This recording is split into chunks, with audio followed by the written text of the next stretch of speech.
Welcome to the BLTnT podcast. I'm your host, Matt Loria, serving up real stories of business, life, technology, and transformations.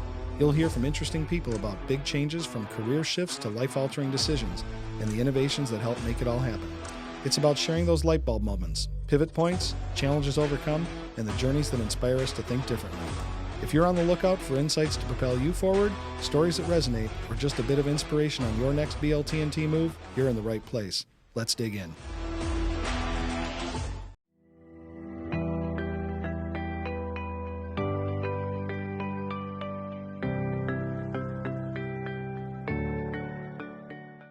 Well, welcome back, everyone. We're here with the BLTnT podcast with a very special guest, Anthony LaVerde, the CEO of Emagine Entertainment. Are we morning or afternoon? I don't even know. Good morning, It's Matt. still morning. It's still morning right now. Yeah.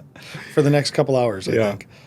So thanks for being here. I've known Anthony a long time and been a great friend, been a great customer, been a great confidant for helping see me through some challenging times like COVID. He was the kind of the master of COVID. So glad you're here with us, and we're getting a chance to have a conversation about business, life, technology, and transformations, which you are full of them. Yeah, it's the COVID times. I try to forget those 2 years ever happened, but I appreciate the kind introduction. You're welcome. You're welcome. Yeah, you certainly came from an industry that was all but decimated during COVID, where literally just operations shut down. Yeah, so we decided to grow through COVID. Our bank certainly thought we were out of our minds, but it's that Warren Buffett adage of be fearful when others are greedy and greedy when others are fearful. And we grew to where we are today, which is the 9th largest operator in North America. Wow. So don't you have that? You have that sign from Warren Buffett in your office, don't you? I do. It reminds me every day how we think and how we grow. And we grow with purpose, and we don't just do deals to do deals, because one bad deal will wipe out quite a few good ones. Mm-hmm. Yeah, I've always kind of thought Paul Glantz, your chairman, he even his demeanor always reminds me of Warren Buffett. He is. He's certainly well loved. We joke, there's the flat paws in every theater, and usually one a month is stolen from somewhere, and someone keeps it as a collectible. And in fact, Rochester High, right down the road, right? He's there every year for their homecoming, and he's well loved and certainly the face of the business, and allows us behind the scenes to take the shots that we need to take when we want to try to grow the business. That was really an interesting thing when, when Paul told me, I don't know how many years ago, right? You'll have to tell us what the timeline was, but he says, I'm bringing this gentleman from New York, and very dynamic young man, and he had all these great accolades for you, and brought you in as the chief of staff, and I've always just been very impressed with the dynamic that you two have together in just the mutual respect, obviously, but you've always been very, I don't know what the word is, complementary or humble or whatever it's been. I can't come up with the word right now, but your dynamic together, you allowed him to be what he is, and he allowed you to be what you are, and together you make something very strong. Yeah, there's two, probably more than 2 points, but 2 points that really hit home with me when it comes to this. One is I've had a bad boss, and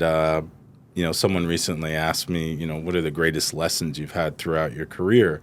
And the number one thing I say is have a bad boss, and I did, and it gave me the greatest lesson of my career, which was don't be scared to hire people better than you.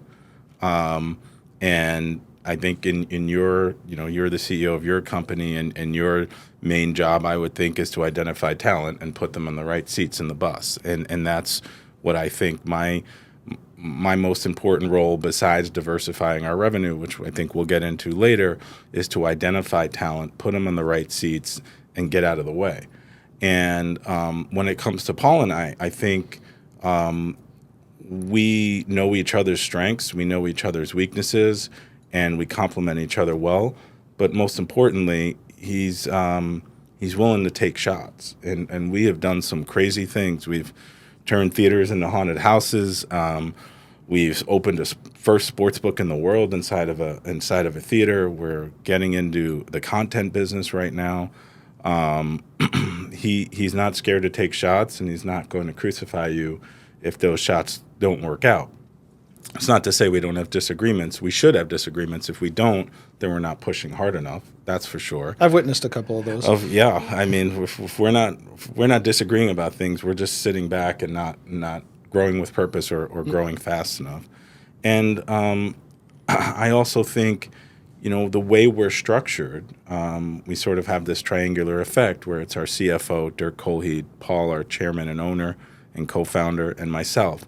And if the three of us don't agree on something, we won't do it. It's this really amazing structure that I think we have that's special, where we all look at something from a different lens.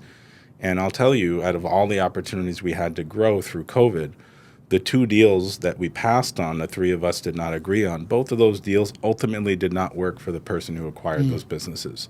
They are both no longer operating. So you had the benefit of hindsight on that from the sidelines rather than the guy who did it. We did, and I think that is a very unique aspect of our management style and team, and really has saved us and helped us grow. It just, we happen to have our sort of triangular effect that we get to ask each other.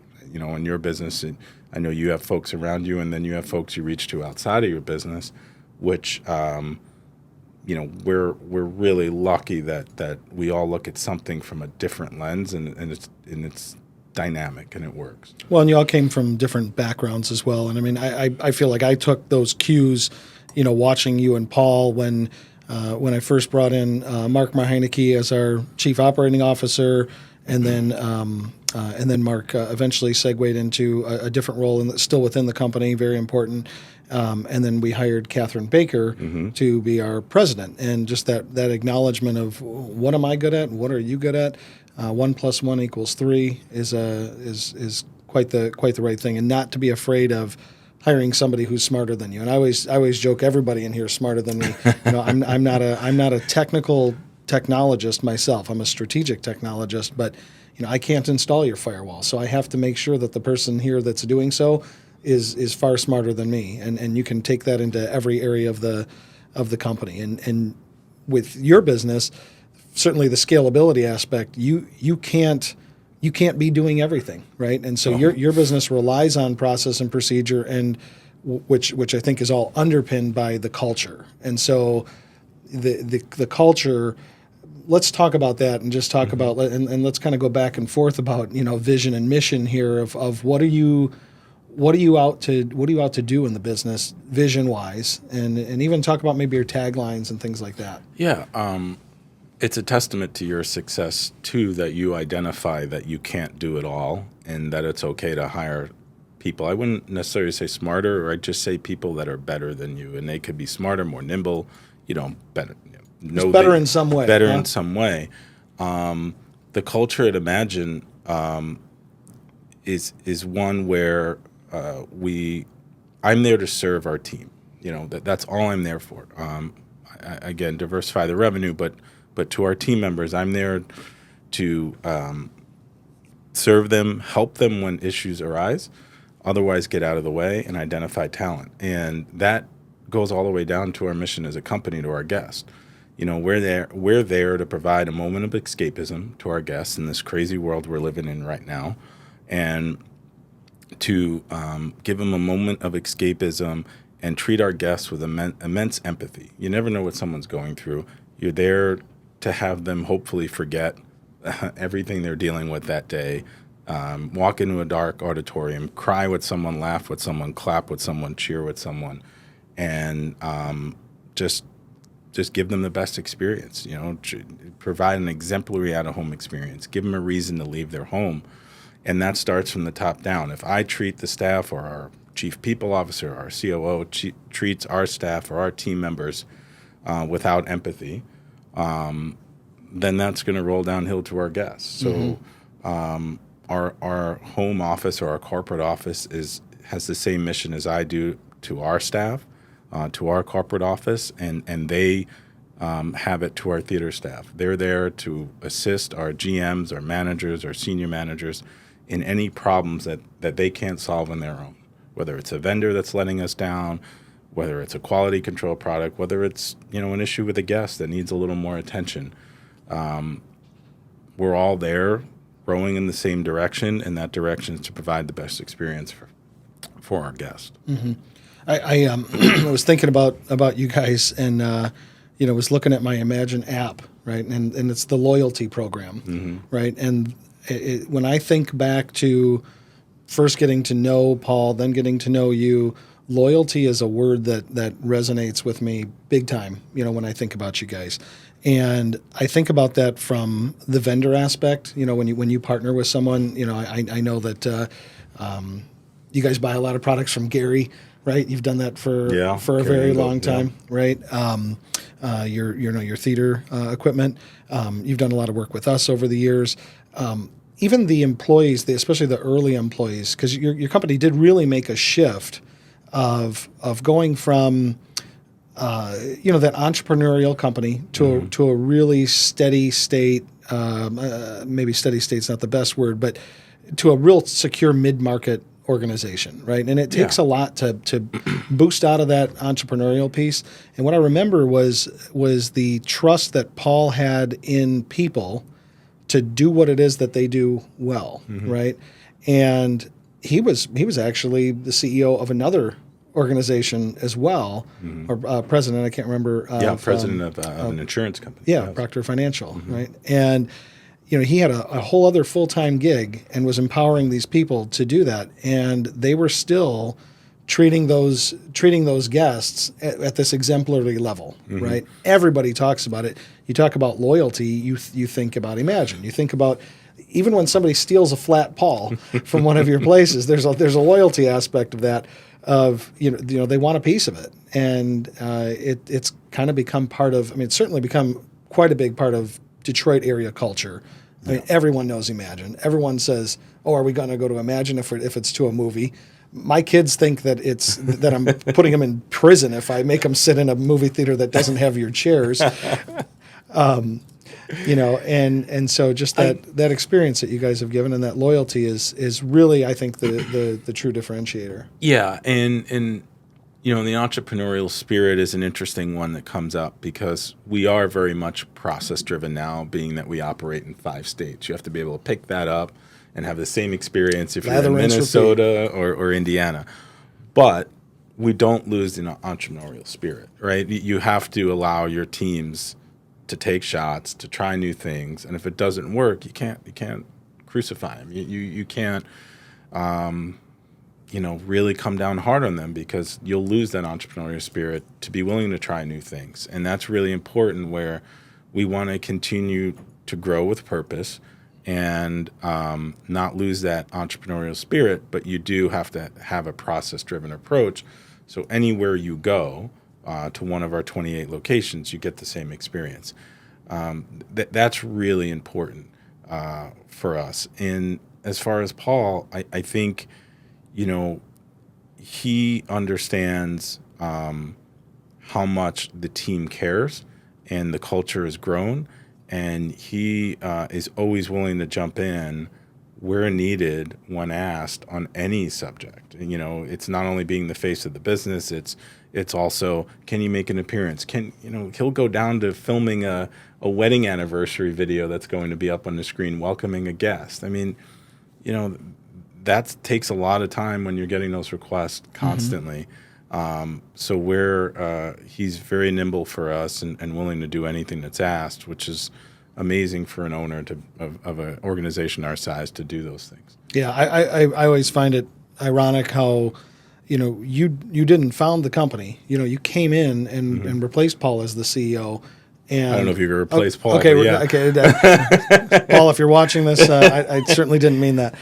The fact that you've been able to continue to expand on the entrepreneurial side of the business has been really interesting. I mean, you don't always see that with when the company goes from entrepreneurial to hired in CEO. So you've really kept that alive. And what I also love is that when we talk, you'll tell me about an idea that's happening, and then 6 months later, without any issue. Yep, that one didn't work out, and we stopped pursuing it. So you can feel the guts. You can see where you guys go after it. And then if you don't get that trifecta agreement between you and Dirk and Paul, understanding that process of how you back out of it and say, you know what, okay, let's move on and do something different. But you have to listen to your guests too when you take those shots. You were talking about loyalty earlier.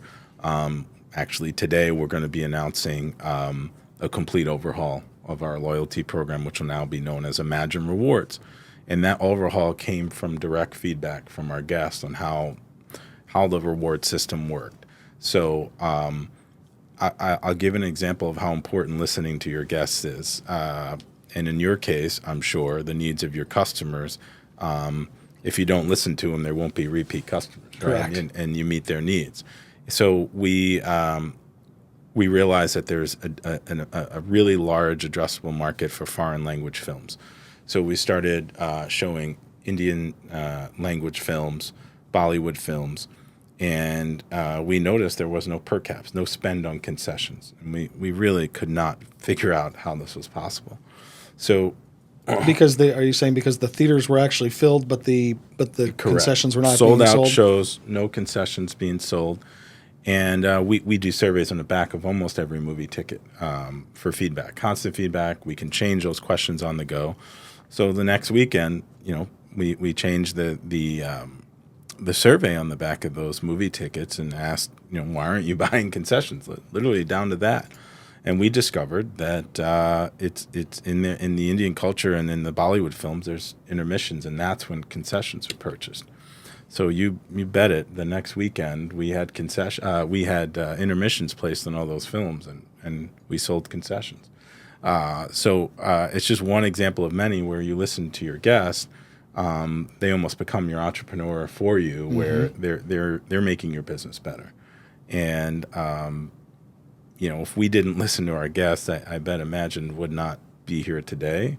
Currently, not the size it is today. Sure, that's great. With regard to the new rewards program, I mean that to me is the rewards program for you is just always going to be an iterative thing where you're going to always be constantly bettering that over time. So it's kind of an expected thing, I think we would think to see out of you guys because you're always constantly improving. But you're working on some stuff. I mean, here we are sitting in our podcast studio, and we've been talking a lot about the fact that you've been building out a podcast studio, which is not just a podcast studio. It's a whole nother business line that you've come up with that you guys are exploring and actually now have you have commitments towards it. We're going to get you over to our dark side next. I'm looking forward to it. I'm going to then have podcast room envy, and it's like going to be like it's going to be like we're in a marina where he's got a boat that's 2 feet bigger. I need that now. Yeah, what's the difference between a millionaire and a billionaire? The yachts go by. No, but you're right. Years ago, Paul, when he named the brand Emagine, he had the tagline of the magic of movies and more. And today, it's never been more important to diversify our revenue and focus on the end more. So we've launched a completely new division called Emagine More, which are taking into live events, but very structured Q&A sessions with actors and actresses and musicians, and doing ticketed events, meet and greets, and so on. That's been very successful. We've been doing that for a couple of weeks now and have had great success. You just said Helen Hunt. We had right? This past weekend we had Helen Hunt, Ernie Hudson from Ghostbusters. The previous week we had Nick Castle and James Jude Courtney, who both played Michael Myers. Nick Castle in '78, James Jude in the latest Halloween movie franchise. I'm afraid of those. I'll never see them. Yeah, I don't want to have nightmares. It was terrific, well received, and secondly, part of that we've built a podcast studio, but that uses sort of the Emagine luxury experience. It has seating, it has a bar, and it has a glass surrounding wall within our lobby. So if it's a guest that's well received, you can sit at the bar and watch the podcast being taped. You can also sit inside the podcast studio. And the idea is now, the grandioso plans. If you ask me 2 years from now where I'd like us to be, I like us to be competing in the content world with the Spotifys, the iHearts of the world. And Emagine as a brand not only becomes, the theater chain, but also becomes a player in the content space. So we're excited. We're taking another shot with the help of folks like you that provide important services to us that we can't do it alone. And we're eager to try this one. And it's certainly the most important part of my job right now is diversifying our revenue away from the studios.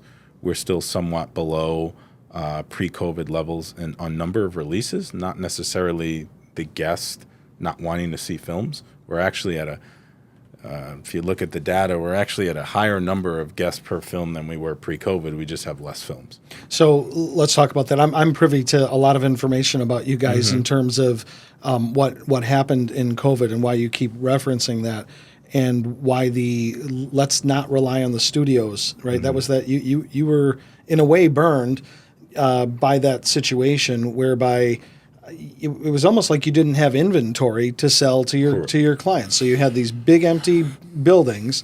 Even when they were able to open, the studios weren't making enough films or enough big draw films to bring people in. And so that was your inventory. It was like you were the toilet paper guy, right? You didn't have any toilet paper to sell, so nobody could buy it. Yeah, or we had a bar without booze. Yeah. Right. No, so this is a difficult question that gets asked a lot. Was there anything positive out of COVID? And this is one of the cases where you can say the short-term pain is going to be worth the long-term gain. Where had COVID not occurred, our industry might have gone through a 3 to 7 year cycle, a lot of just pure testing on the streaming services. Do we release it simultaneously? Do we release it for paid? Do we just put it in theaters?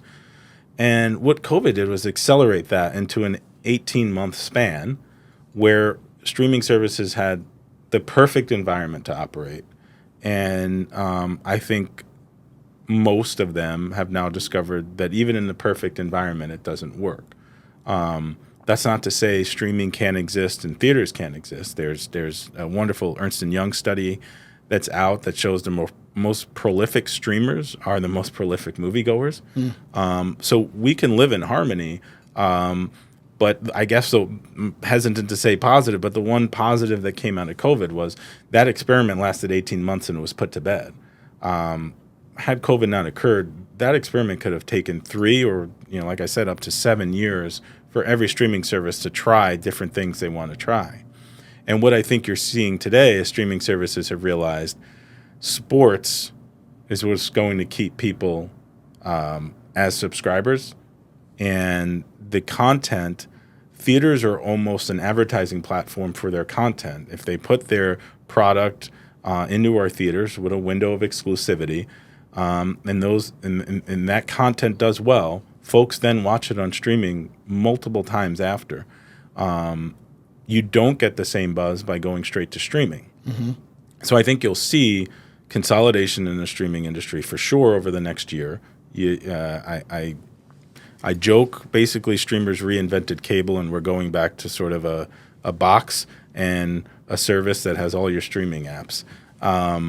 And their push to sports is what will keep you as a subscriber. I think we're into the last few days and weeks of being able to just sit at home, turn on network television, and watch your favorite team without some level of subscription. Correct. We're almost there, and that will be end pretty soon. Yeah, I mean the whole delivery mechanism's changing, right, from the traditional television or cable to all these streaming services, and I think the next iteration is what's going to happen because of AI. Right, and I was in a session yesterday with a panel discussion with some people who are really at the forefront of artificial intelligence and leveraging it in their organizations. And one of the discussion points was what's going to happen with content and movies when you can say, hey, I want to show me a movie with Bruce Willis when he was in his 30s. with Scarlett Johansson and this and that with a building in New York City or whatever, whatever it might be, all these different attributes. And as soon as the compute power is there to do that fast enough with video, we'll have that movie on demand type of experience. And so there's going to be a further disruption in your business. So I think when we talk about those silver lining moments, right, of the ouch, that hurt and I learned something from it, is if you can't rely on that product to be the one product that you resell over and over, what are we going to do in the future? And so I love the diversification of things and just how you guys are being forward thinking of that and leveraging that last. Well, we've seen it in your industry quite a bit too, where you have a hardware device that you might install, but every year there's an update or a subscription or the SaaS model, as they call it, right? How do you guys adapt as Emagine calling you and they spend quite a bit of money putting in a firewall or a router or whatever it be, and you're constantly have to update that to keep network secure, because that's what keeps me up at night is simply a hack, absolutely, a cyber attack. That to me, out of everything else we worry about, is top of the list. Sure. How do you adapt a client to understand the importance of that constant updating? Yeah, it's definitely a challenge, right? In fact, early on, I'll tell you a couple of different answers to your question. Early on, we used to get into a client, especially if we were selling managed IT services, and we'd say, okay, here's the price for us to serve your needs. But then we would come in and we would explain to them, here's the standards by which security kind of runs on now. So if you're thinking of cars in 1985, the seatbelt was about all you had on the safety feature list, and maybe safety glass. But now, no matter what car you go buy, it has 20 airbags. You can buy the cheapest Chevy has 20 airbags, a backup camera, anti-lock brakes, multiple crumple zones and things like that. All that sort of technology. To stop before it hits a person, and those were all options prior to being standards. And so that's kind of what continues to happen in the technology world, is that ball is ever rolling. So we used to come in and say, okay, so here's your managed services price, and then we would come in and say, in your first monthly meeting, okay, here's the things you need, and people were saying, well, that's kind of a bait and switch almost, is what it felt like to a customer. And I was looking at this and going, oh my goodness. First of all, some of these security features were some of the lowest margin items we had. And I'm thinking, I'm eroding my relationship with this client. They're thinking that I'm upselling them after I, quote unquote, got them in the door. And I'm just trying to make sure they have seatbelts. Yeah. And so what we quickly did was we readjusted our model, where we said, okay, we're only going to do business with people who want to do it right. Yeah. So that at least where we come in today on the first element of our first entry point, we come in and we show them everything that they're going to need. And so whether they buy it right away or they buy it down the road, we show them that very clearly. And we have consultants that tell us we're crazy because we're spending too much time on people who are prospective. Yeah. But we would rather not have any erosion afterwards with that. So that's one thing that we have to work on, or that we've done to make things right in that model. Secondly, though, is that we've built out a true cybersecurity practice, right? That is working with small and large companies alike, public, private, you name it. And we're able to build those standards and show every client, okay, here's the newest standard and here's why. And so if you're not looking at enough industries, if you're not looking at enough businesses, and you're not out there as a thought leader, so we've brought in a very dynamic chief information security officer who came from Lear, was his previous employer, and people look at us like we're crazy. Why? How could you spend this much money to do this? And I said, how can we not? Every one of our clients is thinking exactly what you're thinking, and so I don't need that worry. I need to be able to hold my head high that we're doing everything we can, and we're even pushing the envelope, right? Where we have to go in. We'll go into a client and say, hey, you need vulnerability management. That's kind of the newest low cost, high impact offering that's out there. And we've got to say, okay, here's what that is. You've bought windows with locks.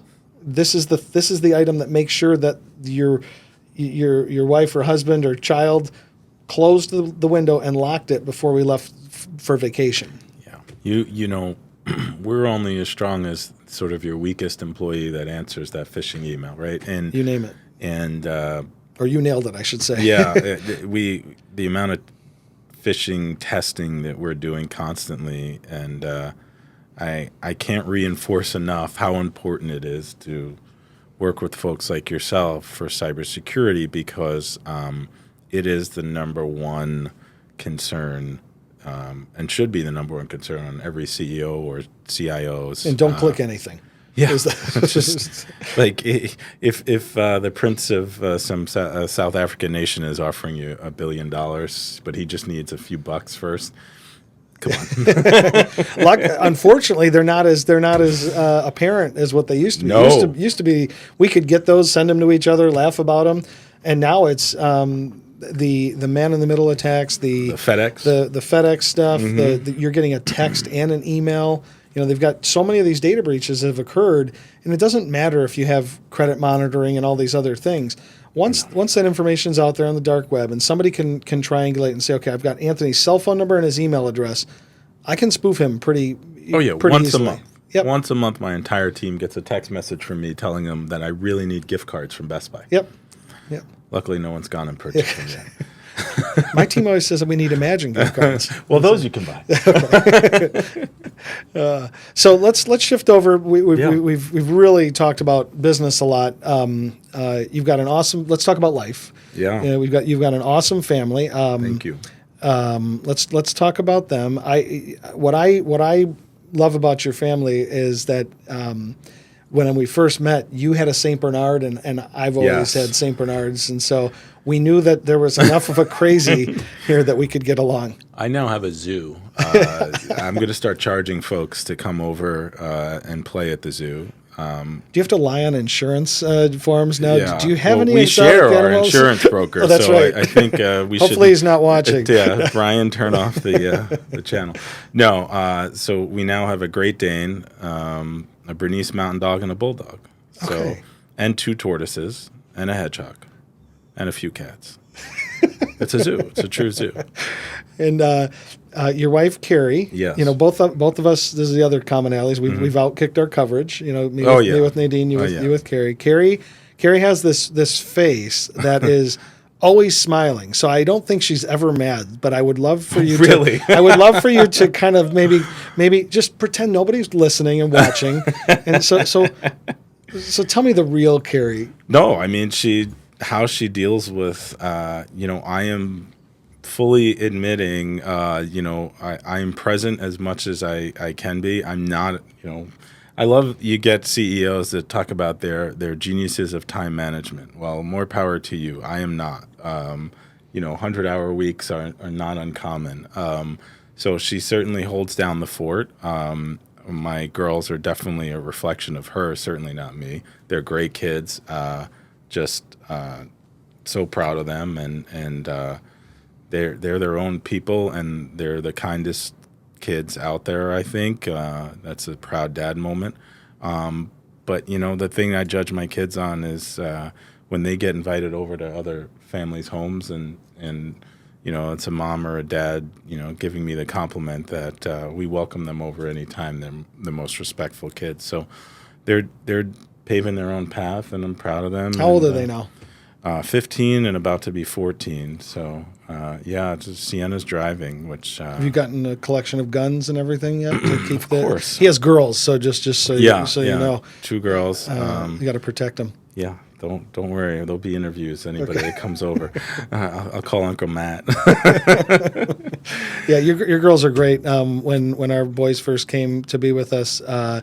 we have older kids and younger kids, and they're all adopted to me. So I have 4 kids, no diapers, as they all came in at older ages. But when we first got our boys, they got to go to Emagine Heartland, yes. the grand opening, and so they had never been to a movie theater before. So they get to meet your girls, They have a dance off. Dance off. In the middle They are of quite the dancers, in those the, kids. in the middle of the hallway there. There's a piano player. There's all the food you can eat.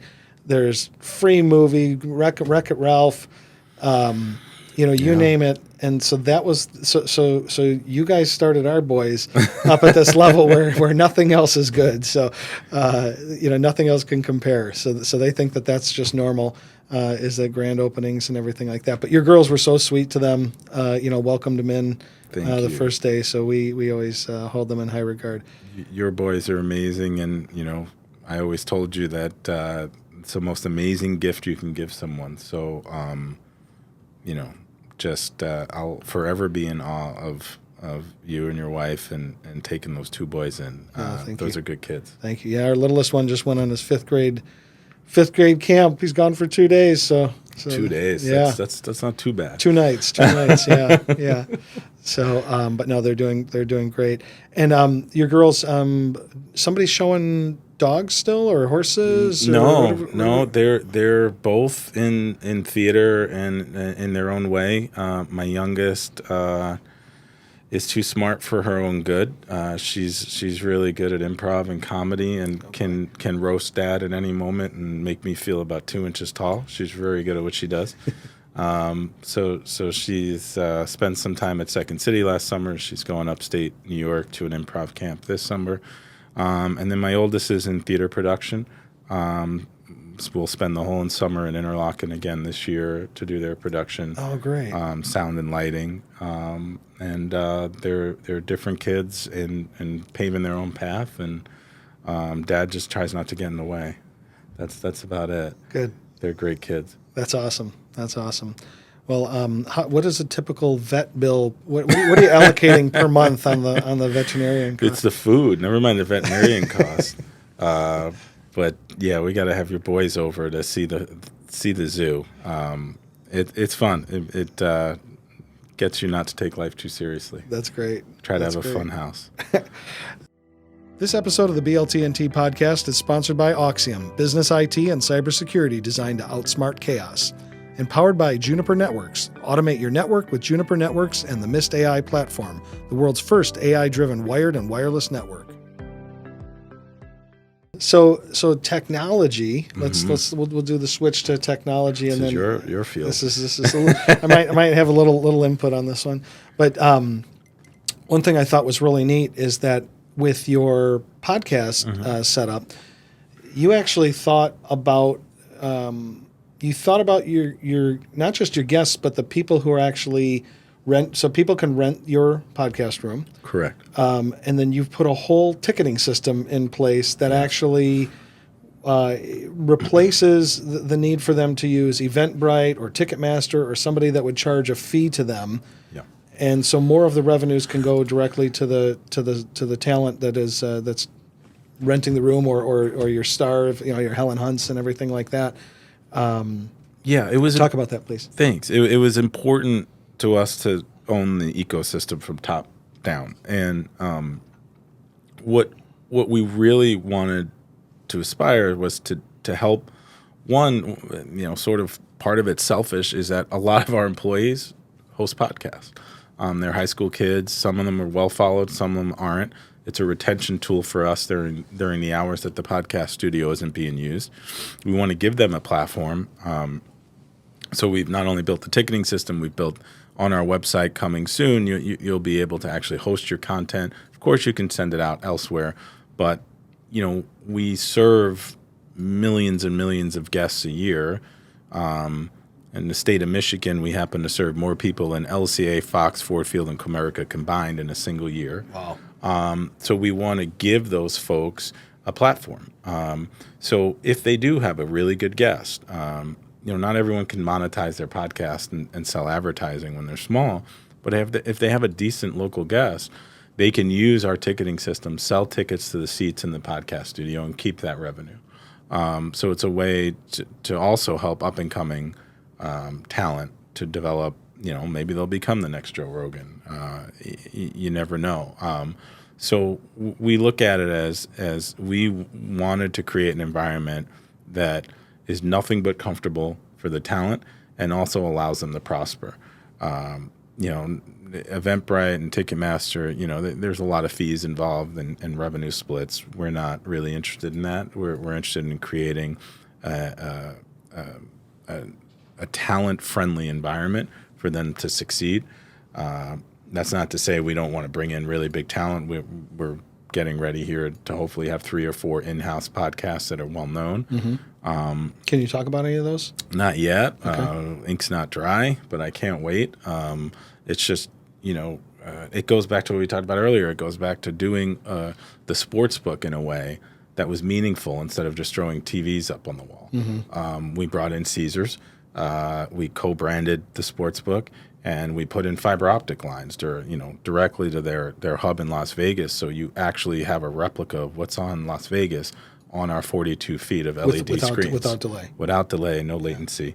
And, everything is done with the guest in mind, and in this case, the talent in mind, and being able to deliver a high-quality experience to get folks to leave their home. Like you said earlier, if you're not bringing your customer a top cybersecurity stack, you're not doing them a favor. And if we're not providing the best experience to our guests, we're not doing it right, and secondly, they might not even leave their home. They'll sit on their couch and watch the game at home, or the podcaster will sit at his home and record it versus coming out and trying to build their podcast bigger. So, it's an entrepreneurial spirit. It's everything that we believe in is delivering a high quality experience, and not for a higher price. We do joke around sometimes that when you look at our competitors' pricing, we're delivering the Mercedes at a price of a Hugo, because we are not more expensive than our competitors that have, maybe not the reclining seats, maybe still have sloped, sticky floors. We are still priced below them. Yeah, I think that's always interesting. The only time we ever step out of an Emagine theater is if we're up north. Yeah. And you go to what you consider it a B market, right? And you go, I'm paying as much or more than the experience at an Emagine. So it's amazing the price point you've kept it at. Yeah, we try hard. That's harder and getting harder and harder these days with inflation. But we certainly know that folks work really hard for their money, and the last thing we want to do is insult them. And guests will ultimately vote with their wallet in the end. So, going to the movies is still a relatively inexpensive form of entertainment compared to going to an NBA game, a baseball game, a football game for sure, concert. For sure, yeah. And in most cases, it's 2.5, 3 hours of quality escapism. So we're bullish on our future. We know that it's not going to be easy, but we certainly have to continue down the path of diversifying our revenue and offering alternative forms of content, but with the same high quality experience that Emagine has been known to deliver. Okay, great. We can intersperse some more technology, but let's talk about transformations, because that was something that I was real excited to be able to share with other people who maybe don't know certain things about you. One of the things I always find interesting is when let's say we're looking at Facebook or LinkedIn or something like that, and we say, oh, we're both commonly connected to Anthony. Oh, Anthony. Oh, yeah. He knows everybody, And the funny thing is that you did not grow up here, right? I had it a little easier. I grew up here. But transformation stuff. Let's kind of lay that out there. You grew up elsewhere. You grew up in a totally different industry. Yeah. Can you walk us through some of those hops and then just maybe talk about some life lessons out of that? I mean, we're all picking up life lessons from a lot of the things that you're saying, but kind of where the guts came from to make those transitions, because those are pretty big moves. Yeah, grew up in New York. My whole career was in finance prior to moving here. My wife grew up here, went to Cranbrook. We both had a desire to raise our kids here and have them, follow in my wife's footsteps and attend Cranbrook. So 8 years ago, 8 years ago, we moved here. I decided to take some time off to spend with the kids just because of how much time I was working previously as well. And I moved here without knowing a single individual in the state of Michigan. And for the whole year that I took off to spend time with my kids, drove them to school every day, picked them up, did field trips. My job was to have a breakfast and a lunch every day. I started with an Excel file, and I met one person and grew. Remember who the first person you met was? Yes, Bruce Kreidler, who worked at the Greenleaf Trust, a Stryker family office, and also had a connection through Cranbrook. He was the former director of admissions at Cranbrook when my wife was there, and started that one relationship. And he basically passed my name on to another person, complimentary, saying you should meet this dynamic young man. You guys will hit it off. And for almost a full year, from that one name, ended up with an Excel file with hundreds and hundreds of names. Gained a lot of weight, breakfast and lunch every day, and eventually, through that first meeting with Bruce Kreidler, which is the funniest part out of all of those introductions, met Paul at lunch one day with Bruce Kreidler. And Paul is explaining he'd monetize his insurance company. He had this hobby business, as he called it at the time, Emagine, and was looking to sort of set up that family office model where he would also invest his wealth. And it was really interesting because there's not many folks that have the finance background and then operations background. And we joke around. I think you've been at some events we've spoke at where we both say we dated a short period of time before we got married, Paul and I. We had a breakfast and lunch and sealed it off at a dinner over not too long of a span. And we went on to create a family office, which is derived of Paul's wealth, some of our board members, and two outside families. And then we have a long-short hedge fund there. We have a macro hedge fund, and then we have a small angel investing fund, which is known as 303 Management. And on the Emagine side, we decided that this hobby business could become something very large, and we should invest in it and grow it. And I think at that time we were maybe 7 sites. Don't hold me to that. And today we're 28 through both acquisition, ground up build, and some franchise locations.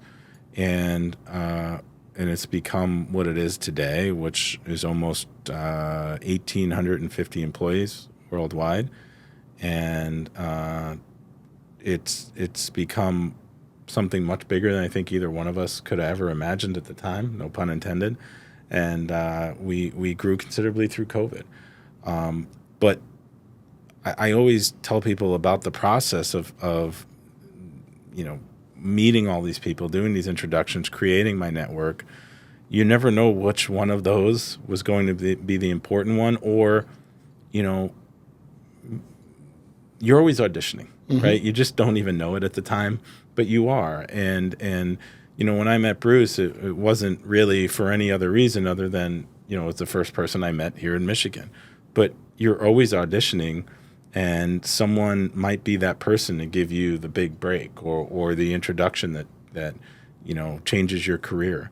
So, in any environment you're in, you don't know if that person's going to affect you and change your life. And hopefully, even meeting you years ago, we ended up finding ways to work together. You never know what that one meeting, that one hello at school or at a sporting event is going to mean for you. So I valued every single one of those connections and made sure I found time to have, a breakfast or a lunch with every single person. And I still have that Excel file with all those names. And that's great. It was. Have you sold it on the dark web or anything like that? No, I should start a consulting company. Yeah, maybe. I know a guy. Yeah. I know a guy. But let me tell you a quick story. Based on what you just said there, when I met Paul, it was when the Lucidos were opening up their Birmingham location. Yeah. And Fran Marheineke Lucido, she said to me, "Oh, you need to meet Paul. You need to meet Paul. He owns the movie theater next door." I said, "Okay." So Paul had just come in from, I think it was a Lions game or something. He had his Lions gear on, which before they were good. So Paul's been a true fan. The real fan. He's the real deal. And Paul says, I'd like to go to lunch with you. I said, okay. So we went to lunch, and he says, I'd like you to talk with our IT people. I said, okay. So I went and talked with your IT person at the time, and he says, we get 1,000 calls a day. He says, I always ignore them. He says, but Paul said, I need to talk to you. And so he says, can you guys do this? And it was a cybersecurity related item. I don't remember exactly what it was. And we didn't do it at the time. And I said, no, we don't do that. He goes, no, I didn't say, do you do it? He says, can you do it? And I said, well, yeah, I mean, give us enough runway. Sure, we can do it. Right. And he says, okay, then we're going to have you do it. I said, what? And he's, because it was one of those situations where it was, we liked each other, trusted each other, and gave us the opportunity. He says, this is what I'm paying with Dell on this thing. Why don't you guys do it for me instead? Now you got to do it right, but you guys do it. That's Fran just putting the connection in that together. connection. I mean, here I am wearing my. So Fran's going to be upset. I'm wearing my Apple Watch versus a Rolex. versus a Rolex, but that. So I didn't. I only went to that just to support her and her brothers and what they were doing with the new store. Yeah. And then here comes this introduction. So you never know where things are going to come from, and I do feel like that is lost nowadays with a lot of people, especially when people aren't getting out of the out from behind the computer a lot. Is that those people that you meet and those genuine connections that you make, and the je ne sais quoi, the thing. What is? I don't know what it is about this Anthony guy, but I like him. Right. Well, I mean, the St. Bernard thing. Thank you. But yeah. Where is Oxium in the world of work from home? So we've got a little bit of a mix. Okay. We have some folks that have a little bit of a hybrid model, but we also have started hiring people fully remote out of state. So we have a number of people that work for us that are not in the state that that serve our clients quite well, and that's been great to really be able to extend the talent pool for a very specific need that we have, and that has been the challenge since we've been growing. Has been, okay, where do you find people with experience so that they can hit the ground running, along with your people that you're bringing along from net new. So the vision of our company here is to create a legacy company that outlives its founders, and so in that vision is the desire to make something of I call it the mini General Motors, right? We know that we use Carrie's parents because you were from New York, so you guys were doing some other big stuff. But here you could always be you could go to high school, graduate high school, get a job on the line, and know that you could retire well from working a whole career on the line. You didn't have to think about moving jobs. You could do the same thing, taking the college track, and we'll just use the example of being an engineer. You could become an engineer, be an engineer for General Motors, and then not have to hop around your whole life. And I feel like that stickiness, right, of being able to be with a company for your entire career has a lot of value. The comfort that the employee knows that they don't have to go looking elsewhere for a job all the time, that the company's going to take care of them on their side. And then the same thing from the company side. We know that that their goal is to stick with us. Yeah. And so when you have that common goal, good things happen. So with that, we're hiring remote, we're hiring in person, but all in all, it's to make sure that we have somebody that's going to most likely stay. Right? I always tell people, hey, we're not forcing you. There's no handcuffs, but we're trying to build the organization with a culture that says, I want to stay here. Yeah, I think we're very aligned in that. Our chief people officer started as an usher. Our COO started as in theater level usher. Numerous staff members at corporate. Most of them came from the theater level. Mm-hmm. I think you have a husband and wife team that are managers too, don't you? We have a few. Oh, really? A lot of relationships have started in a good way at the theater level, because most of the folks that move up start with us in high school. Our chief of people officer started with us in high school, went through high school, college, got a degree, and moved up along with us and is now our chief people officer. We have 2 husband and wife teams that are GMs in different locations, different states. So yeah, we hope to build a culture that people don't want to leave, but that doesn't mean I'm not happy for folks that get opportunities. Sure. Because we certainly invest in our people, which is really important for us. Whatever classes they want to take, we'll pay for. We'll send them to different seminars. Small Giants Academy is an amazing one we're very involved with. They do an amazing job, and we send 1 or 2 employees a year to the academy. So we're, if you don't invest in your people, you're probably not doing it right. And if they leave because they have a better opportunity, well, great. That means you're building some quality people out of your organization. There's no reason to knock that. Sure. Where do you see the next big transformation? I know we talked about that the next 24 months, you want to see revenue coming from a certain percentage of revenue coming from something other than movies. So we know that's we know that the podcast, the tickets Live events, from that, live events. Where do you see the industry transforming? What would be your crystal ball guess? So I something that has really started to show its face quite a bit post-COVID world is the quality of the experience. So folks are voting with their wallet, and they're voting with their wallet in a big way like never before. So there are many theater chains that are of our size or slightly smaller that do provide a quality experience in the West and the South, that I'm very close with their senior management teams. And all of the folks that are providing that luxury experience at a reasonable price with empathy and a solid team are all within striking distance of 2019's attendance. The folks that still have rocking chairs, slope floor, stale popcorn, frozen pizzas are all in the 52 to 65% range of pre-COVID attendance. So you're definitely seeing a dynamic shift in folks' willingness to wait a little longer to see a film and see it at a theater they're very happy to attend versus everyone rushing the first 2 days to see a film that it's out. So I think that dynamic will only continue to take place, where if you don't reinvest in your facilities, you're done. Folks aren't going to attend and pay good money to have not a great experience. Sure. Another thing that I think is definitely going to show up soon is moving away from projection, where I think we're pretty close to having one of the first, without going too much into detail, I guess, one of the first screens that will not be projection. And we're working on some other angles of screens, size of screens, and immersive experiences that I think for certain guests they'll like the experience.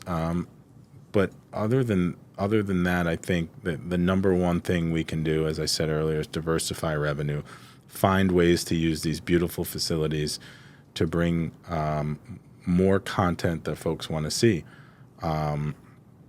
I think you're going to see a shift towards scripted TV shown in theaters as well. We saw it happen with The Chosen this year, which is a Catholic-based TV series that showed all eight episodes in the theater, and it did extremely well. We are seeing interesting. Kevin Costner's doing a film this year that's going to be broken up into pieces because it's so long and shown over a couple of months. That will be a big test of high quality scripted sort of TV series turning into theatrical releases. And there's on the horizon in 26, there'll be more music-based films telling stories of musicians, but sort of broken up into a scripted series.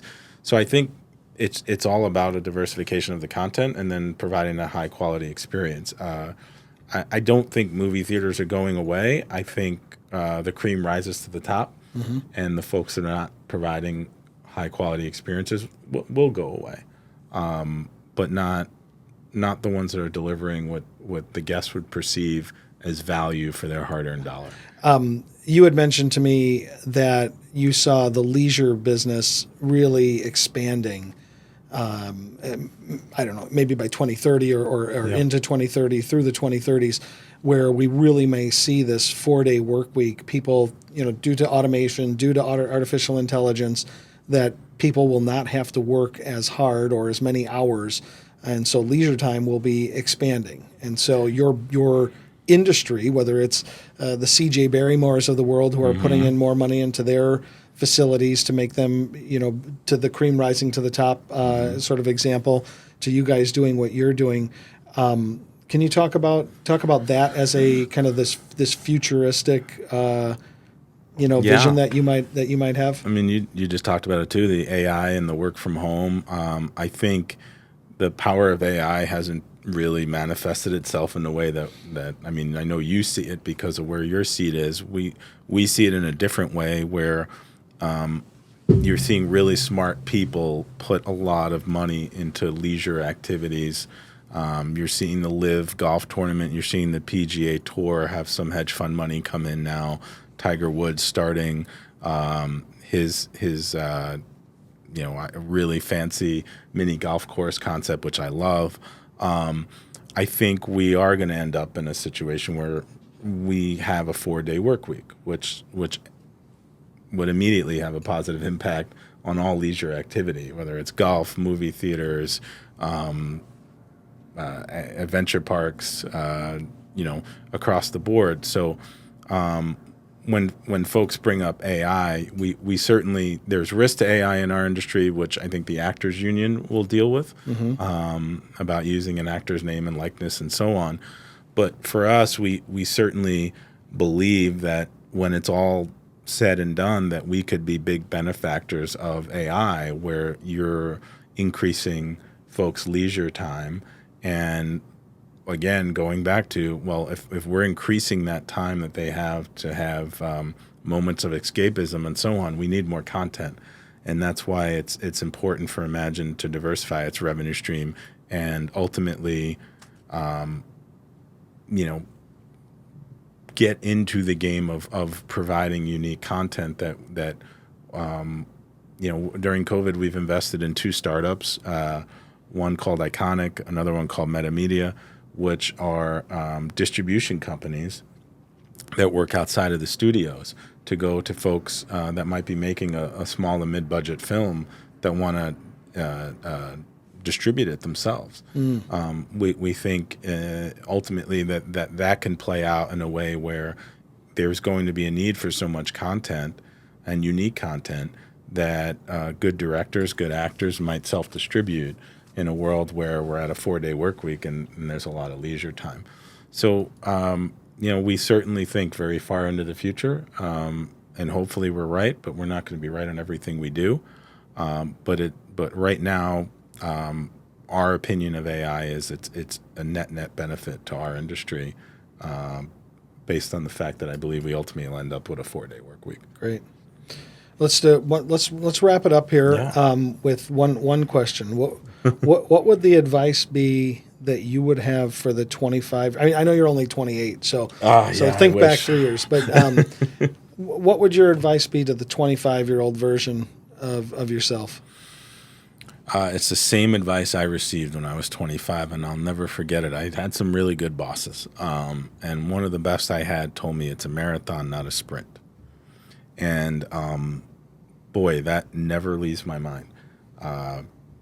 Process-driven approach, and not trying to get there too fast, and keep your eye on the prize and do things right. Things will work out. I believe in karma. I believe in treating everyone with respect and giving everyone a shot to show that they'll show you their good side eventually. And it was the phrase that always stuck with me. It's a marathon, not a sprint. If you got to do things right, and you have to have process. Otherwise, whatever you're building will ultimately collapse if you don't have process. Great. Thank you. All right. Well, thanks Pleasure being thanks here. for doing this. Thanks.